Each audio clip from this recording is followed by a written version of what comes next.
রহিম প্রিয় ভাই বোনেরা, আসসালামু আলাইকুম। শুভ সকাল। কেমন আছেন আপনারা? দোয়া করি আল্লাহ ভালো রাখবেন। তো মোটামুটি গরম পড়ছে, সকলে গাছের অক্সিজেন নেওয়ার চেষ্টা করুন।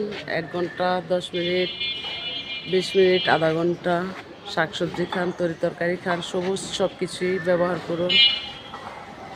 বিশেষ করে কি বলবো, কথা বলার ভাষা পাই না। আমাদের দেশে কি হচ্ছে, ভারতে কি হচ্ছে, এদিক দিয়ে ফিলিস্তিনি কি হয়ে রয়েছে। সকল মুসলিম একতা হওয়ার পরেও কিন্তু ফিলিস্তিনি মুসলিম হত্যা বন্ধ হয় নাই, এমনকি ভারতে মুসলিম হত্যা শুরু করছে।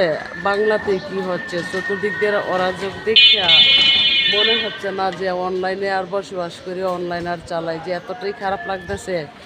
অনলাইন খুললেই দেখা যায় মারামারি, কাটাকাটি, দাঙ্গা হাঙ্গামা, একজন আরেকজনকে জোর করে ধরে নিয়ে মারতেছে, আরেকজনের বাড়িতে নানান কিছু, বলতে গেলেও সমস্যা। তো যেই দেশের মধ্যে হাসি দিলেও প্রাণ চলে যায়, এই দেশে কথা বলার আর অধিকার কোথায় রইল? অগ্রাধিকার কিচ্ছুই নাই। তাহলে চোখের সামনে একজনকে আরেকজনে খুন করবে, এইভাবে চায়া থাকবে, তাহলে আমরা কোন দেশে এখন বর্তমানে বাস করি আমি জানি না। তবে মাননীয় সেনাপ্রধান চাইলে আগের জায়গায় নিয়ন্ত্রণে আনতে পারে দেশটা, বা সুন্দর হবে। এমনকি সর্বদিকেই তো সে শিক্ষার মেরুদণ্ড ভাঙে গেছে, বা শিক্ষার প্রতিষ্ঠান শিক্ষা নষ্ট হয়ে যাচ্ছে, বা সর্বদিকেই যে আজকে আমি আপনি হয়তো থাকবেন না, কিন্তু প্রজন্মদের কি হবে, সে যারা বড় হচ্ছে তারা কি শিক্ষা পাবে, বা আপনাদের নাতি নাতনিরা কি শিক্ষা পাবে? যদিও দেশ এরকম চলতে থাকে, এই দেশ তো এরকম হওয়ার কথা নয়। আসলে দ্রুত উদ্যোগ নেওয়া, এই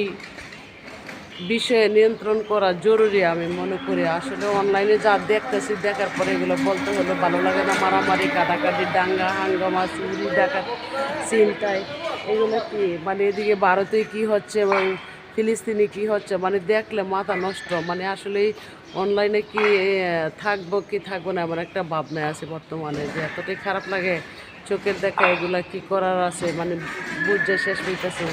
তো ভালো থাকবেন, খোদা হাফেজ, আসসালামু আলাইকুম।